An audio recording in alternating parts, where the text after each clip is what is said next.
Hey everyone, Skull902 back here with part 3 of Super Mario Bros. The Lost Levels, or Super Mario Bros. 2 Japan, or whatever the hell you want to call it. Again, I'm an American, so fuck you. But yeah, this is part 3. Like I said, World 5 introduces the upside down pipes and whatnot. Now there's a few more things that I forgot to mention, of course. So I'm gonna do that now. This game was the first to introduce, well, wind, like we're seeing here. Not so much of a bitch in this level, but it's definitely gonna be a pain in the ass later. But what I meant to say was poison mushrooms. I don't believe I've gotten one yet. But basically, poison mushrooms, which were harder to tell apart in the 8-bit game. Very easy to tell apart here. They're like blue or purple in this game. In the original, again, they were much closer to like the red mushrooms, so they were trickier. But poison mushrooms, basically, they act like an enemy.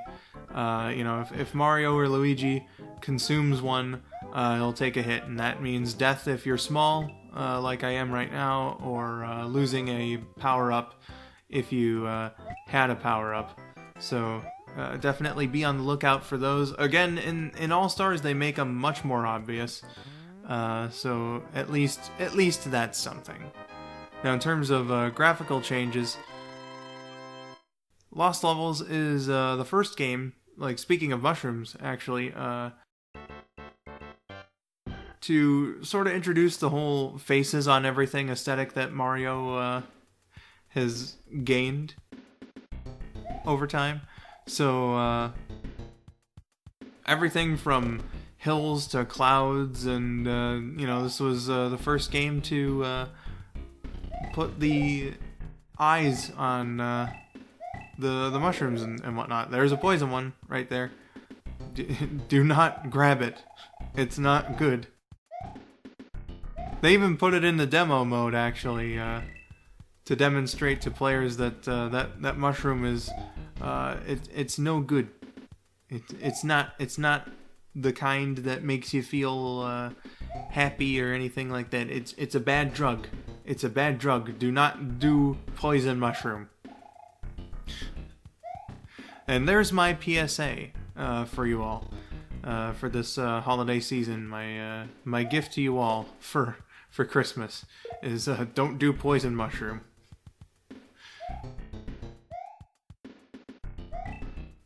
One of the other things that I can mention is, in this level specifically, in fact, I was standing right over it just a little while ago, just ran past it.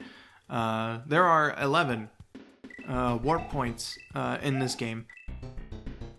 I never use a warp zone, and the reason for why will become more apparent later. But there are 11 in this game, as opposed to the 3 in the original Super Mario Bros. And unlike in that game, all the warp zones only have one pipe in them, but sometimes the warp zones can be fucky, is what I'll say. Is definitely they can be fucky. Because you have ones that take you forward, but there are also plenty of them that take you back, which is no bueno. No bueno indeed. So you gotta watch out for that. In 3-1, actually, I took a super spring, but I managed to stop like on the staircase and get to the flagpole normally. 3-1 has one such backwards warp zone that leads you back to World 1-1. I think there's one in World 5 here that leads you back to World 3. It's crazy. It is most certainly crazy. So maybe you're an inexperienced player or whatever, and you just kind of want to get through it quicker, have a bit of an easier time. You see a warp pipe, and then you think, oh man, this is gonna be good, and then you get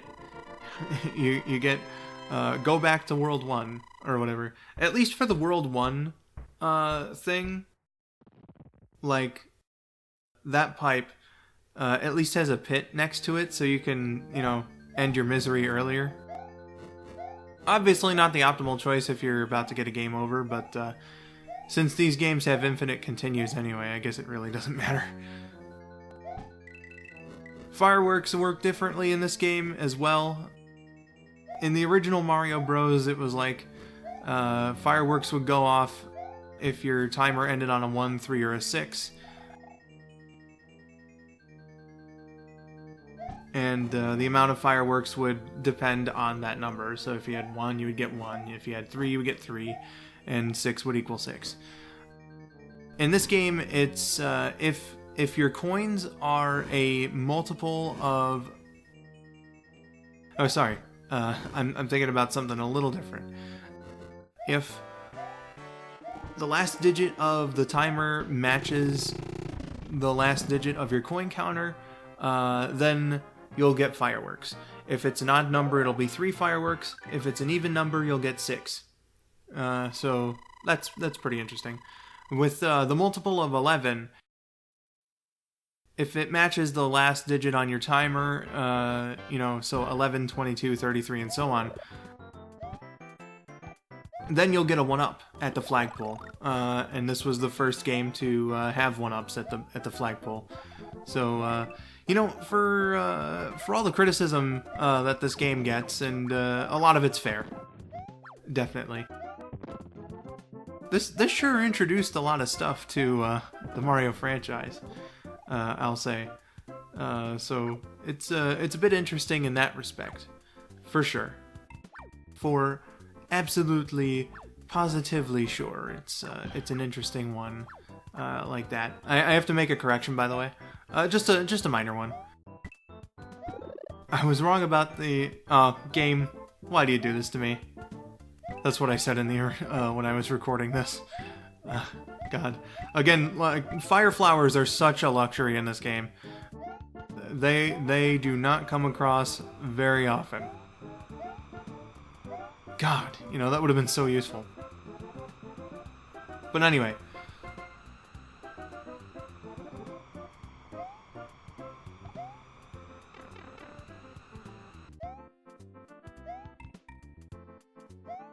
This is gonna be great. Oh, right. Okay, the Hammer Bros. Was making a correction about the Hammer Bros. So, they act normally in the first 6 worlds. They act normally in worlds 1 to 6. In world 7 is when they start immediately gunning for you. So, have to apologize for that. It's not Hammer Bros in general, it's Hammer Bros after world 7. When we get to A through D, I think they still act the same, but I could be wrong about that, so, Again, I'm Skull902, I get things wrong when I do these commentaries. I'm sorry, I'm not the best. Water levels in Lost Levels, I can mention this, are actually among the least frustrating ones. Because, they're more difficult than their equivalents in Mario 1, but not nearly as much of a difference between this and, the normal standard levels. In terms of difference with Mario 1, these are pretty manageable. I only died once. And I only died once in water levels, I should say, and, pretty cool. Pretty cool.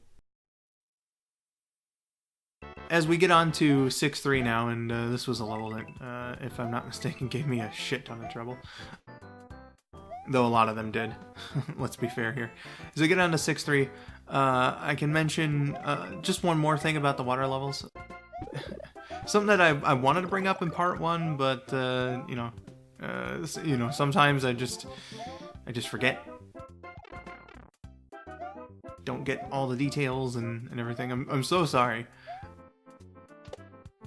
But anyway, about water levels, the water theme is remixed into the title screen theme in Mario 1 and Lost Levels in the All-Stars compilations. The 2 games didn't have title screen music before. So, that's pretty cool, actually. that they gave it title screen music and whatnot. So that's pretty cool. But what I wanted to mention about it was, in Mario 1, the remix kind of sounds like circus music to me. I remember Mario Wiki describing it as a harmonica tune, and I only started hearing that after I read that sentence. It always sounded like circus music to me, but in Lost Levels, I find it kind of funny because it's a very heavenly sounding harp tune, and it's a bit of dissonance because of just the way that the game is and how it's structured and whatnot and what it's made for.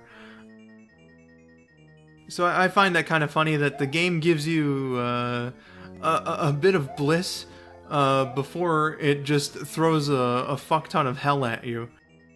Before it just sends you on a hell course of extremely difficult levels.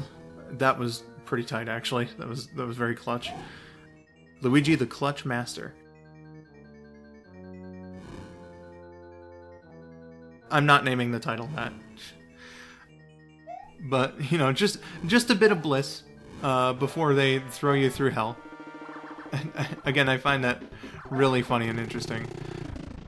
But Bowser's in the pit, and I'm going to end this part before I ramble. So, thank you for watching. I've been Skull902. I'll see you in part 4, and have yourselves a wonderful day.